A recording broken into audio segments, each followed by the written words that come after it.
ஜெய ஜெயசங்கர ஹர ஹர சங்கர காஞ்சி சங்கர காமாட்சி சங்கர மகா பெரியவா சரணம். அனைவருக்கும் இனிய வணக்கம்.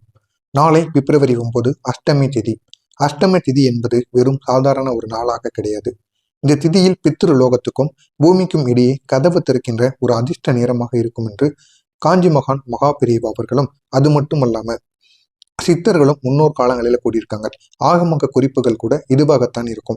எனவே இந்த ஒரு நாளானது பித்ரு தோஷம் நீங்கிவிடும். அது மட்டும் அல்லாம பித்ரு லோகத்துக்கும் பூமிக்கும் இடையே ஒரு கதவானது திறந்து நம்முடைய முன்னோர்களின் ஆசீர்வாதத்தை நம்மளால் முழுமையாக பெற முடியுமாம். அந்த அளவுக்கு சக்தி இந்த ஒரு நாளில் இருக்கும். எனவே இப்படிப்பட்ட ஒரு நாளை உங்களுக்கான ஒரு நாளாக நீங்கள் பயன்படுத்தி கொள்ள வேண்டும்.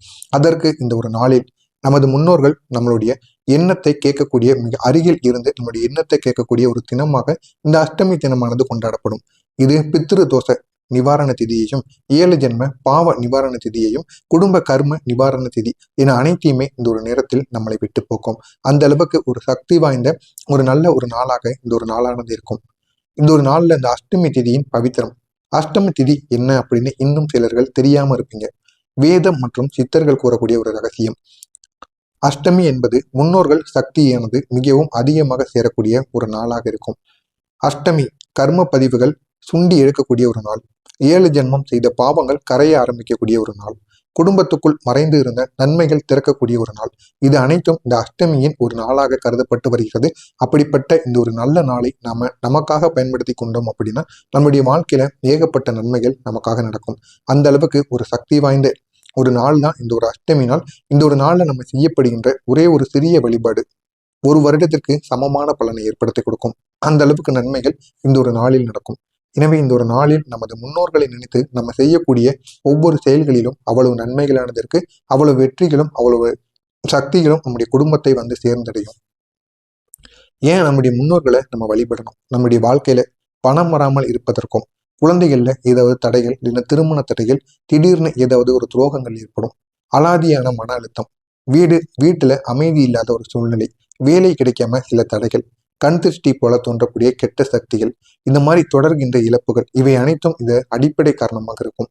நம்மளுடைய முன்னோர்கள் செய்த பாவங்கள் இல்லைன்னா அவங்க செய்த கஷ்டங்களாக இருக்கட்டும், அவங்க செய்த பாவங்கள் ஏன்னா அனைத்துமே அவங்கள வந்து ஒன்றும் பண்ணியிருக்காது. அவங்களுடைய தலைமுறைகளாக வரக்கூடிய நம்மளை தேவையில்லாத ஒரு பாவத்திற்கு ஆளாக்கிவிடும். இதனால தான் நம்முடைய வாழ்க்கையில பணம் சேராது, குழந்தை பாக்கியம் கிடைக்காது. இன்னும் சிலருக்கு குழந்தை குழந்தை பாக்கியம் இல்லாம எத்தனையோ கோவில் குளங்களுக்கு ஏறி இறங்கி கொண்டிருப்பீங்க.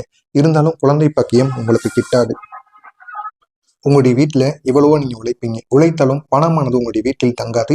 நீங்க உழைத்த பணமானது ஏதோ திடீர் செலவுகளுக்கு செலவாக்கி கொண்டே இருக்கும். இதற்கு காரணமாக இருப்பது உங்களுடைய முன்னோர்கள். அவர்கள் தான் அதுக்கு மிகவும் ஒரு தடையாக இருப்பாங்க. முக்கியமா உங்களுடைய வீட்டுல குழந்தை பாக்கியம் இல்லாம இருக்கிறது, திருமண தடைகள் தள்ளி போய் கொண்டிருப்பது, இதுக்கும் ஒரு முக்கியமான ஒரு காரணமாகவும் உங்களுடைய முன்னோர்களானது விளங்குவார்கள். எனவே உங்களுடைய முன்னோர்களின் ஆசீர்வாதம் உங்களுக்கு முழுமையாக கிடைத்தால் மட்டுமே உங்களுடைய வாழ்க்கையில் உங்களால உயர முடியும். எனவே நீங்க இந்த ஒரு நாள்ல உங்களுடைய முன்னோர்களை நினைத்து செய்ய வேண்டிய சில செயல்கள் இருக்கு. கடைசி 7 தலைமுறை முன்னோர்களிடமிருந்து வந்த அறியாமை கர்மங்கள்.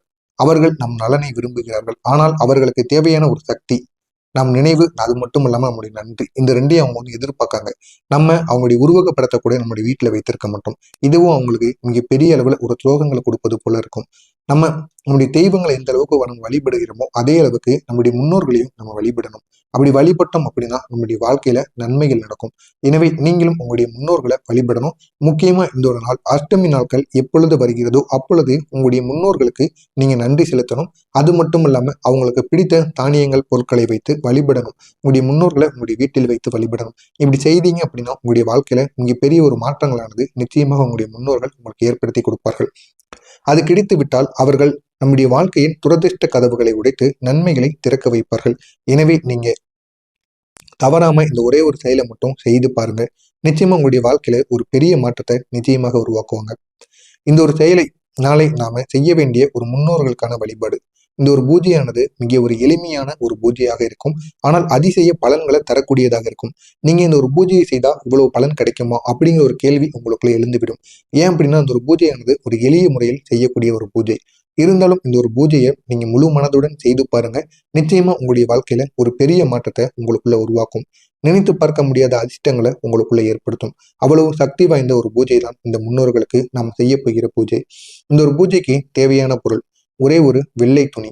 ஒரு தீபம், ஒரு கண்ணாடி டம்ளர்ல தண்ணீர், சிறிதளவு வெள்ளை அரிசி, அடுத்ததா ஒரே ஒரு தீப ஒளி, இது மட்டும் இருந்தாலே போதும். இந்த ஒரு தீபத்தை நம்ம எளிதாக செய்து விடலாம். இந்த ஒரு தீபத்தை எப்படி செய்ய வேண்டும் அப்படின்னா, சுத்தமான இடத்தில் இந்த ஒரு தீபத்தை நீங்க ஏற்றணும். அதுவும் மிகவும் ஒரு சுத்தமான இடமாக இருக்க வேண்டும். அந்த ஒரு இடத்துல இந்த ஒரு துணியை நீங்க விரித்து கொள்ள வேண்டும். வெள்ளை துணி ஒன்று எடுக்க சொன்னேன் அல்லவா, அந்த எடுத்து வைத்து வெள்ளை துணியை, சுத்தமான இடம், அமைதியாக இருக்க வேண்டும். அந்த ஒரு இடமானது உங்களுடைய வீட்டில் எங்கு வேண்டுமானாலும் இருக்கட்டும், பூஜை அறையாக இருக்கட்டும், சமையல் அறை, ஹால், எந்த ஒரு இடமாக இருந்தாலும் சரி, அந்த ஒரு இடம் சுத்தமா இருக்கணும். சுத்தமாக இருந்த இடத்துல வெள்ளை துணியை விரித்துக் கொள்ளுங்கள். அதற்கு மேல அரிசியை சிறிதளவு பரப்பிக் கொள்ளுங்கள். 2 கைப்பிடி அளவுக்கு அரிசியை எடுத்துக் கொள்ளுங்கள். அந்த ஒரு சிறிதாக எடுத்த அந்த வெள்ளை துணியின் மீது இந்த ஒரு அரிசியை பரப்பி விட வேண்டும். இந்த ஒரு அரிசியானது பச்சரிசியாக இருந்தாலும் போதுமானது. அதற்கு மேல் அதற்கு மேல ஒரே ஒரு தீபத்தை நீங்க ஏற்றணும். அந்த ஒரு தீபத்தை எப்படி ஏற்றணும் அப்படின்னா, அந்த அரிசி இருக்குல்லவா, அந்த அரிசியோட நடுப்பகுதியில நீங்க இந்த ஒரு தீபத்தை வைக்கணும். தீபத்தை நீங்க ஏற்றணும். அந்த தீபத்துக்கு முன்பாக தண்ணீரை எடுத்து வைத்து, அந்த ஒரு டம்ளர்ல தண்ணீர் எடுத்து வைத்தீங்களவா, அந்த ஒரு தண்ணீரை இந்த ஒரு தீபத்துக்கு முன்னால் இருக்கிற மாதிரி நீங்க வைக்கணும். அதே அரிசிக்கு மேல இந்த ஒரு தீபத்துக்கு முன்னால இந்த அரிசிக்கு மேல அந்த தண்ணீரானது இருக்கணும். ஆனா அது தீபத்துக்கு முன்னாடி இருக்கணும். இந்த மாதிரி நீங்க எடுத்து வைக்கணும். இதுக்கப்புறம் அப்படி எடுத்து வைத்து விட்டு 2 கைகளையும் இணைத்து முன்னோர்கள் பெயரை நினைத்து நீங்க மனதிற்குள் வரும்படி பேச வேண்டும். உங்களுடைய முன்னோர்களை நினைத்துக் கொண்டு உங்களுடைய கண்களை மூடிக்கொண்டு அவர்களின் பெயர்களை கூறி அவங்களுடைய உருவகப்படத்தை உங்களுடைய மனதிற்குள் வர வைக்க வேண்டும். வர வைத்து விட்டு அவர்களிடம் நீங்க பேச வேண்டும். யாருடைய பெயர் தெரியாமல் இருந்தாலும் சரி, என் குடும்பத்திற்காக வாழ்ந்து சென்ற அறியப்படாத எல்லா முன்னோர்களும் என்று நீங்க சொல்லி ஆரம்பிக்க வேண்டும். பெயர் தெரிந்தது என்றால் அவர்களுடைய பெயரை சொல்லி அவர்களிடம் பேச வேண்டும். அப்படி நீங்க பேசுனீங்க அப்படின்னா உங்களுக்கு மிகப்பெரிய ஒரு மாற்றத்தை நிச்சயமாக ஏற்படுத்தி கொடுப்பாங்க. அந்த அளவுக்கு நன்மைகள் உங்களுடைய முன்னோர்கள் உங்களுடைய வாழ்க்கையில ஏற்படுத்துவாங்க. எனவே இந்த முன்னோர்களுக்குரிய மந்திரங்களையும் நீங்க இப்பொழுது கூற வேண்டும். முன்னோர்களிடம் பேசிவிட்டு அவருக்குரிய மந்திரங்களை நீங்க கூறணும். அப்படி கூறிவிட்டீங்க அப்படின்னா முன்னோர்களின் மனதானது சாந்தி அடைந்துவிடும். சித்தர்கள் கூறிய யாருக்கும் தெரியாத அந்த ரகசிய மந்திரம். இந்த ஒரு மந்திரமானது போகர் சித்தர், அதனுடன் ஆகோர வழிபாடு, அதனுடன் வேத மணிகள் இவற்றின் சேர்க்கையாக சேர்ந்து கூறப்பட்ட ஒரு மந்திரமாக இருக்கும். இந்த மூன்றும் சேரும் பொழுது அவ்வளவு நன்மைகளானது ஏற்பட்டது. முக்கியமா இந்த ஒரு மந்திரத்தை போகர் சித்தர் அறிவுறுத்திய ஒரு மந்திரமாக இருக்கும். இது ஒரு ஆகோர வழிபாட்டு பரிகாரமாக கூறப்பட்டு வருகிறது. வேத மணிகள் இவற்றின் சேர்க்கை சேரும் பொழுது அவ்வளவு நன்மைகள் நம்முடைய வீட்டில் நடக்கும். எனவே நீங்களும் இந்த ஒரே ஒரு மந்திரத்தை மட்டும் இப்படி செய்து பாருங்க. நிச்சயமா உங்களுடைய வாழ்க்கையில் இருக்கக்கூடிய ஒட்டுமொத்த பிரச்சனைகளுக்கும் ஒரு முழு தீர்வானது கிடைக்கும். இந்த மந்திரம் 7 ஜென்ம பாவங்களை கரைத்து முன்னோர்களின் கர்ம நிவாரணத்தை தரக்கூடிய, வாழ்க்கை பாதையை திறக்கக்கூடிய ஒரு மந்திரமாக கருதப்படும். எனவே இந்த ஒரு மந்திரத்தை நீங்க எளிதாக நினைக்க கூடாது. இந்த ஒரு மந்திரத்தை மட்டும் நீங்க கூறி பாருங்க. உங்களுடைய வாழ்க்கையில் இருக்கக்கூடிய பித்திரு தோஷங்களிலிருந்து, முன்னோர்களின் சாபங்கள், இது வரைக்கும் தெரிந்தும் தெரியாமலும் உங்களுடைய வாழ்க்கையில நீங்க செய்த தவறுகள், பாவங்கள் அனைத்திற்கும் ஒரு புண்ணியத்தை தேடி கொடுக்கும். அந்த வகையில் இந்த ஒரு மந்திரமானது உங்களுக்கு அதிசக்திகளை கொண்டிருக்கும். எனவே இந்த ஒரு மந்திரம் யாருக்கும் நெருக்கமாக சொல்லப்படாது. இது சித்தர்கள் குறிப்பிட்ட மிக மிக ஒரு அரிய மந்திரம். இந்த ஒரு மந்திரம் உங்களுக்கு தெரிந்திருக்க கூட வாய்ப்புகள் கம்மி தான். தெரிந்திருந்தாலும் இந்த ஒரு நாளில் நீங்க இந்த ஒரு நேரத்தில் கூற வேண்டும் அப்படின்னு உங்களுக்கு தெரிந்திருக்காது. எனவே இந்த ஒரு மந்திரத்தை நீங்க எப்படி சொல்லணும் அப்படின்னா, தீபத்தை நோக்கி நீங்க அமர்ந்து கொள்ள வேண்டும். அந்த ஒரு தீபமானது கிழக்கு திசை நோக்கி இருக்க வேண்டும். கிழக்கு திசை நோக்கி அந்த ஒரு தீபத்தை ஏற்றிவிட்டு அதற்கப்புறம் தீபத்தை நோக்கி அமர்ந்து கொள்ளுங்கள். அமர்ந்து கொண்டு 2 கைகளும் உங்களுடைய மனதிற்கு மேல் வைத்துக் கொள்ள வேண்டும். உங்களுடைய மனசை தொடும்படி உங்களுடைய நெஞ்சில் உங்களுடைய 2 கைகளையும் ஒன்றின் மேல் ஒன்றாக நீங்க வைத்துக் கொள்ளுங்கள். வைத்துக்கொண்டு மெதுவாக உங்களுடைய கண்களை மூடிக்கொண்டு 9 முறை இல்லைன்னா 30 வினாடிகள் நீங்க ஆழ்ந்த மூச்சை இழுத்து விடணும். அப்படி இழுத்து விடும் பொழுது உங்களுடைய மனதானது எந்த விதமான பாரமும், எந்த விதமான கெட்ட எண்ணங்களும் உங்களுடைய மனதிற்குள் இருக்காம உங்களுடைய மனதானது சுத்தப்படுத்தப்படும். அதற்கப்புறம் இந்த ஒரு மந்திரத்தை நீங்க 108 முறைகள் கூற வேண்டும். அப்படி நீங்க 108 முறைகள் சொல்லும் பொழுது முன்னோர்கள் உங்கள் பின்னால் நிற்பது போல உணர்வீங்க. நன்றி உணர்வானது அவங்களுக்கு கிடைக்கும். என் வாழ்க்கை நல்லபடியாக போக வேண்டும் அப்படிங்கிற ஒரு சிந்தனை இல்லாமல் எல்லா பந்தங்களும் சுத்தமாகட்டும் அப்படிங்கிற ஒரு எண்ணமானது உங்களுக்கு வேண்டும். என்னுடைய வாழ்க்கை மட்டும் நன்றா இருக்கும்னு நினைக்கவே கூடாது. நீங்க நம்மளுடைய பந்தங்கள், சொந்தங்கள் அனைவருமே நன்றாக இருக்க வேண்டும். யாருக்கும் எந்த விதமான தீங்கும் நடக்கக்கூடாது அப்படின்னு நீங்க நினைத்துக்கொண்டு இந்த ஒரு மந்திரத்தை கூறணும். இப்படி கூறுனீங்க அப்படின்னா உங்களுடைய கண்களில் நீர் தன்னாலே வரும். அப்படி நீர் தன்னால வந்து விட்டது அப்படின்னா உங்களுடைய முன்னோர்களின் ஆசீர்வாதம் உங்களுக்கு முழுமையாக கிடைத்து விட்டது அப்படின்னு அர்த்தம். இதற்கப்புறம் உங்களுடைய வாழ்க்கையில எந்த விதமான கஷ்டங்களும் தடங்களும் நிச்சயமாக ஏற்படாது. எனவே இதனை மட்டும் இந்த ஒரு நாள்ல நீங்க எப்படியாவது கூறி பாருங்க. நிச்சயமா உங்களுடைய வாழ்க்கையில மிகப்பெரிய ஒரு மாற்றத்தை உங்களுடைய முன்னோர்கள் நிச்சயமாக ஏற்படுத்துவார்கள். முக்கியமா இந்த ஒரு மந்திரத்தை கூறும் பொழுது பித்ரு சாபங்கள் எதுவாக இருந்தாலும் அது முழுமையாக தீர்ந்துவிடும். அந்த அளவுக்கு ஒரு சக்தியானது இந்த ஒரு மந்திரத்தில் உங்களுக்கு கிடைக்கும். இதுதான் இந்த ஒரு மந்திரம். இந்த ஒரு மந்திரத்தை நீங்க ஸ்கிரீன்ஷாட்டோ இல்லைன்னா பேப்பரிலோ எழுதி வைத்துக் கொள்ளுங்கள். எழுதி வைத்துக் கொண்டு அதற்கப்புறம் இந்த ஒரு மந்திரத்தை கூறுங்க. நிச்சயம் உங்களுடைய வாழ்க்கையில மிகப்பெரிய ஒரு மாற்றத்தை ஏற்படுத்தும். ஓம் ஸ்ரீ பித்ரு தேவதாபியோ ஸ்வஸ்தி பவந்து நமக. இதுதான் இந்த ஒரு மந்திரம். இது யாருக்கும் அந்த அளவுக்கு தெரிந்து கொள்ளாத மந்திரம். ஆனா இதை கூறும் பொழுது அவ்வளவு நன்மைகள் நம்முடைய வாழ்க்கையில் நடக்கும். இந்த ஒரு மந்திரத்தை கூறிவிட்டு இந்த மந்திரத்துக்கு பிறகு நம்ம செய்ய வேண்டிய சில செயல்கள் இருக்கு. இந்த ஒரு செயலையும் நம்ம செய்ய வேண்டும். அப்பொழுதுதான் நம்முடைய முன்னோர்கள் அதை இந்த ஒரு மந்திரத்தை கூறி இது நம்ம செய்யும் பொழுது இது அனைத்தையும் ஏற்றுவிட்டு அவங்களுடைய மனதானது குளிர்ச்சி அடைந்துவிடும். இதற்கப்புறம் நம்முடைய வாழ்க்கையில எப்பேற்பட்ட தடைகள் கஷ்டங்கள் எதுவும் வராமல் ஒரு அதிர்ஷ்ட கதவை அவங்க திறந்து வைப்பாங்க. இது வரைக்கும் நம்மளை சோதித்த முன்னோர்கள் நமக்கு ஆசீர்வாதமாக மாறி விடுவாங்க. அந்த அளவுக்கு நன்மைகள் இந்த ஒரு செயலில் நடக்கும். எனவே இந்த ஒரு மந்திரத்தை கூறிவிட்டு நீங்க மந்திரத்துக்கு முடிந்ததுக்கு அப்புறம் செய்ய வேண்டியது தண்ணீரை உங்களுடைய முன்னோர்களுக்கு சமர்ப்பித்தது போல நீங்க உயர்த்தி பிடிக்க வேண்டும். இந்த ஒரு மந்திரத்தை கூறிவிட்டு சாமியை கும்பிட்டு விட்டு அதற்கப்புறமாக ஒரு டம்ளர்ல கண்ணாடி தண்ணி எடுத்து வைத்தீங்க அல்லவா அந்த தீபத்துக்கு முன்பாக அந்த ஒரு தண்ணீரை எடுத்துக்கொள்ளுங்கள் கையில. அதுவும் வலது கையில எடுத்துக்கொண்டு அதை உங்களுடைய தலைக்கு மேல அமர்ந்து கொண்டே தூக்கி தூக்கி பிடிக்க வேண்டும். தூக்கி பிடித்து கொண்டு உங்களுடைய முன்னோர்களை நினைக்க வேண்டும். 3 முறை நீங்க மெதுவாக ஊத வேண்டும். சிறிதளவு தண்ணீரை நீங்க பூமியில விடணும். முதல்ல அந்த தண்ணீரை வானத்தை பார்த்து உங்களுடைய கை எவ்வளவு தூரத்துக்கு உயரத்துக்கு தூக்க முடியுமோ அந்த அளவுக்கு தூக்கி பிடித்துக் கொள்ளுங்கள். பிடித்து கொண்டு அது எதற்காக அப்படி பண்றீங்க அப்படின்னா முன்னோர்களுக்கு நீங்க சமர்ப்பிப்பது போல அதை நீங்க உயர்த்தி பிடித்துக் கொள்ளணும். பிடித்து கொண்டு 3 முறை அந்த ஒரு தண்ணீரை எடுத்து பூமியில சிறிதளவு தெளிக்க வேண்டும். மீதி தண்ணீர் உங்களுடைய வீட்டு வாசல்ல நீங்க தெளித்து விடலாம். அப்படி நீங்க செய்யும் பொழுது உங்களுடைய முன்னோர்களுக்கு நீங்க தண்ணீரை சமர்ப்பணம் செய்யற மாதிரி. இதுவரைக்கும் உங்களுடைய முன்னோர்கள் தண்ணி இல்லாம ரொம்ப பஞ்சத்துல இருந்திருப்பாங்க. இப்படி நீங்க செய்யும் பொழுது அவங்களுடைய மனதும் சரி அவங்களுடைய வயிறும் குளிர்ச்சி அடைந்து விடும். இப்படி நீங்க பண்ணிட்டு இதுக்கப்புறம் மீதமுள்ள தண்ணியை உங்களுடைய வீடுக்குள்ளேயும் உங்களுடைய வீட்டோட நிலைவாசல்லையும் நீங்க தெளித்து விடலாம். அப்படி தெளித்து விடும் பொழுது உங்களுடைய வீட்டுக்குள்ள உங்களுடைய முன்னோர்கள் இருந்து அந்த வீட்டுக்குள்ளே தேவையில்லாத தீய சக்தியில் வரவிடாம அவங்க தடுத்து நிறுத்துவாங்க. அதற்காகத்தான் இந்த ஒரு செயலானது செய்யப்படுகிறது. அதுவும் இந்த ஒரு நாள் நீங்க செய்து பாருங்க. நிச்சயமா உங்களுடைய வாழ்க்கையில அவ்வளவு நன்மைகள் நடக்கும். இந்த ஒரு செயலானது உங்களுடைய முன்னோர்களின் கர்மம் மனது நீங்கும். முடிவு திருநாள் ஆரம்பமாகக்கூடிய நல்ல ஒரு நாளாக இருக்கும். எனவே இந்த ஒரு நாளை நீங்க பயன்படுத்திக் கொள்ளுங்கள். இது உங்களுடைய வாழ்க்கையில் மிகப்பெரிய ஒரு மாற்றத்தை நிச்சயமாக ஏற்படுத்தும். அவ்வளவு சக்தி இந்த ஒரு செயலில் இருக்கும். இந்த ஒரு வழிபாட்டை செய்த 7 நாட்களில் உங்களுடைய வாழ்க்கையில 7 பெரிய மாற்றங்கள் நடக்கும். இந்த பெரிய மாற்றங்கள் உங்களுடைய வாழ்க்கையை தலையிலாக மாற்றும். நீங்க நினைத்து பார்க்க முடியாத அளவுக்கு உங்களுக்கு நம்பிக்கையை ஏற்படுத்தும். அந்த அளவுக்கு ஒரு சக்தி வாய்ந்த ஒரு செயலாக நிச்சயமாக இருக்கும். முதலாவதாக மன அழுத்தம். எல்லாருக்குமே இருக்கக்கூடிய ஒரு பெரிய குறை என்ன அப்படின்னா மனதிற்குள் ஏதாவது வழிகள் மற்றவங்கள்ட்ட சொல்ல முடியாத பாரங்கள் எதையாவது ஒன்று நினைத்து கொண்டு உங்களுடைய வேலையில் உங்களுடைய கவனத்தை கூட செலுத்த முடியாது. அப்படிப்பட்ட ஏதாவது ஒன்று உங்களுடைய மனதிற்குள் இருக்கும். அதுவும் கண்ணுக்கு தெரியாத சுமையாக இருக்கும். அது அனைத்தும் இந்த ஒரு நாளில் நிச்சயமாக உங்களை விட்டு நீங்கும். அதுவும் உங்களுடைய மனதானது இதற்கப்புறம் சுத்தமாகிவிடும். எந்த விதமான செயல்கள் எந்த விதமான வேலைகள் எது செய்தாலும் உங்களுடைய மனமானது உடனே கேட்கும். உங்களால் ஒரு வேலையை நீண்ட நாட்கள் செய்ய முடியல அப்படின்னா நிச்சயமா அதற்கு உங்களுடைய முன்னோர்கள் காரணமாக இருந்திருப்பாங்க. ஆனா இந்த ஒரு நேரத்துல நீங்க எந்த வேலைகளை தொடங்கினாலும் அதை நீங்க இறுதி வரைக்கும் இருந்து செய்து முடிப்பீங்க. உங்களுடைய மனமானது அதற்கு ஏற்றுக்கொள்ளக்கூடிய ஒரு பக்குவத்துல மாறி இருக்கும்.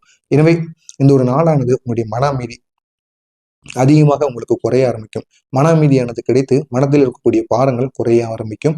அப்படிப்பட்ட ஒரு நாளாக உங்களுக்கு இருக்கும்.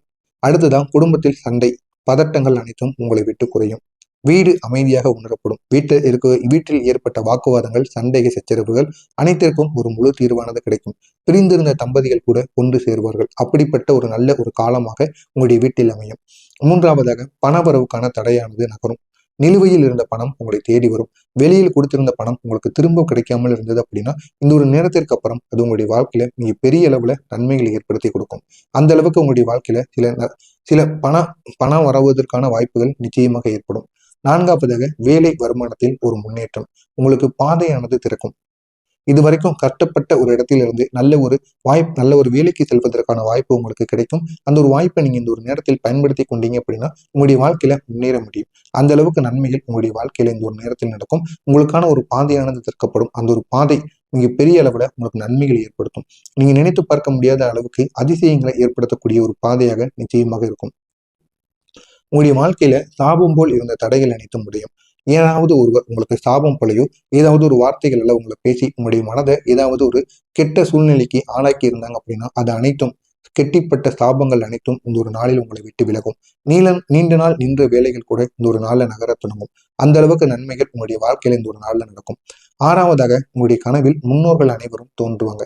அது உங்களுக்கு நல்ல ஒரு அறிகுறியாக இருக்கும். இன்று நீங்க தூங்கி வந்தீங்க அப்படின்னா இந்த ஒரு மந்திரத்தை கூறி தூங்கி வரும் பொழுது உங்களுடைய முன்னோர்கள் உங்களுடைய கனவில் வருவாங்க. அது மட்டும் அல்லாம அவங்க உங்களுக்கு நல்ல நல்ல அறிகுறிகளை ஏற்படுத்துவாங்க. இதனை நினைத்து நீங்க ரொம்பவும் சந்தோஷப்படுவீங்க. அந்த அளவுக்கு நன்மைகள் உங்களுடைய வாழ்க்கையில இந்த ஒரு நாள்ல ஏற்படும். மிகப்பெரிய பிரச்சனைகளுக்கு உங்களுக்கு தீர்வு இன்னும் சில நாட்களில் நிச்சயமா கிடைக்கும். அது மட்டும் இல்லாம அதிர்ஷ்ட கதவானது 10 மடங்கு உங்களுக்கு அதிர்ஷ்டத்தை அதிகமாக ஏற்படுத்த போகிறது. அந்த அளவுக்கு நன்மைகள் உங்களுடைய வாழ்க்கையில் நடக்கும். எனவே இது உங்களுக்கு மிகப்பெரிய ஒரு பிரச்சனைகளுக்கு தீர்வு அளிக்கக்கூடிய ஒரு நேரமாக இருக்கும். எனவே இந்த ஒரு நாள் நீங்க செய்யக்கூடிய சின்ன சின்ன விஷயங்கள் அனைத்திலும் மிகப்பெரிய அளவுக்கு மாற்றங்களானது ஏற்படும். உங்களுடைய வாழ்க்கையில இதை மட்டும் இந்த அஷ்டமி நாள்ல நீங்க செய்ய போகின்ற இந்த ஒரு பூஜையின் முக்கிய காரணம் ஒரு வாசகம். நம் வாழ்வின் வேர் முன்னோராக இருப்பார்கள். நம்ம இப்போ வாழ்ந்து கொண்டு இருக்கிறோம் அப்படின்னா அதற்கு ஒரு முதன்மையான காரணம் நம்முடைய முன்னோர்கள். அப்படி நம்முடைய முன்னோர்கள் இல்லை அப்படின்னா நம்மளால எந்த விதமான நல்ல காரியங்களையும் தொடங்கியிருக்க முடியாது. அப்படிப்பட்ட முன்னோர்களை நம்ம முதன்மையாக வணங்கணும். அவர்களை தொடுகின்ற ஒரு நேரம் அப்படின்னா இந்த அஷ்டமி நாள். இந்த அஷ்டமி நாள்ல நம்ம எப்படியெல்லாம் வழிபடுகிறோமோ அப்படியெல்லாம் நம்முடைய வாழ்க்கையில நன்மைகள் நடக்கும். அதுவும் ஒரு தீபம் ஏற்றி, ஒரு துணி, இல்லைன்னா ஒரு மந்திரம், இல்லைன்னா ஒரு நன்றி, இது அனைத்தையும் அவர்களுக்கு நாம் இந்த ஒரு நாள்ல செய்து விட்டோம் அப்படின்னா அவங்களுடைய மனதானது அவ்வளவு குளிர்ச்சி அடைந்து விடும். எனவே நீங்களும் இந்த ஒரு நாள்ல எப்படியாவது இதனை மட்டும் செய்து பாருங்க. நிச்சயமாக உங்களுடைய வாழ்க்கையில் மிகப்பெரிய ஒரு மாற்றத்தை உங்களால உருவாக்க முடியும். இதுவே உங்களின் 7 ஜென்ம பாவங்களை கரைக்கக்கூடிய ஒரு வழியாக இருக்கும். இது வரைக்கும் நீங்க பட்ட கஷ்டங்களுக்கு ஒரு முழு தீர்வானது கிடைக்கும். நாளை இந்த பூஜையை நீங்க செய்தீங்க அப்படின்னா அடுத்த 7 நாட்கள்ல உங்களுடைய வாழ்க்கையில நடக்கக்கூடிய மாற்றங்களை நீங்களே உணர்வீங்க. அந்த அளவுக்கு நன்மைகள் உங்களுடைய வாழ்க்கையில் நடக்கும். இது உங்களுடைய வாழ்க்கையை ஒளியால் நிரப்பி முன்னோர்களை உங்களுக்கு ஆசீர்வதிக்க செய்யும். அந்த அளவுக்கு நன்மைகளை உண்டாக்கும். எனவே இந்த ஒரு நாளை மட்டும் உங்களுக்கான ஒரு நாளா நீங்க பயன்படுத்திக்கோங்க. நிச்சயமா நீங்க மறக்க முடியாத அளவுக்கு உங்களுடைய வாழ்க்கையில உங்களுடைய முன்னோர்கள் உங்களுக்கு நன்மைகளை ஏற்படுத்தி கொடுப்பாங்க. மறக்காம இந்த சேனலை மட்டும் நீங்க அவ்வளவு நன்மைகள் நீங்க இந்த ஒரு நாள்ல கூறுகின்ற மந்திரத்தினால் உங்களுடைய வாழ்க்கையில நடக்கப் போகிறது. எனவே இதனை மட்டும் இந்த ஒரு நாள்ல நீங்க செய்து பாருங்க. நிச்சயம் உங்களுடைய வாழ்க்கையில மிகப்பெரிய அளவுக்கு உங்களுக்கு நன்மைகளானது நடக்கும். இது காஞ்சி மகானும் பல சித்தர்களும் அறிவுறுத்திய அவங்களுடைய வாழ்க்கையில செய்து பார்த்து பக்தர்களுக்கு கூறிய ஒரு எளிய பரிகார முறை. எனவே இதனை மட்டும் நீங்க செய்து பாருங்க. இது உங்களுடைய வாழ்க்கையில உங்களை எங்கேயோ கொண்டு செல்லும். எனவே இதனை நீங்க தவறாம செய்யுங்கள். உங்களுக்கு தெரிந்த நண்பர்கள், உறவினர்கள் அனைவருக்கும் இந்த ஒரு வீடியோவை ஷேர் செய்து அவர்களையும் இதனை பார்த்து இந்த ஒரு நாளில் செய்து வர சொல்லுங்கள். அவங்களுடைய வாழ்க்கையிலும் ஒரு பெரிய மாற்றத்தை நிச்சயமாக உருவாக்கும். எனவே இதனை நீங்க தவறாம இந்த ஒரு நாள்ல பண்ணுங்க. இது காஞ்சி மகான் அறிவுறுத்திய ஒரு எளிய பரிகார முறை. நல்லதே நினைவுங்கள். உங்களுடைய வாழ்க்கையிலும் நல்லது மட்டுமே நடக்கும். ஜெய ஜெய சங்கர, ஹரஹர சங்கர, காஞ்சி சங்கர, காமாட்சி சங்கர, மகா பிரியவா சரணம். நல்லதே நினைவுங்கள். நல்லதே நடக்கும். நன்றி, வணக்கம்.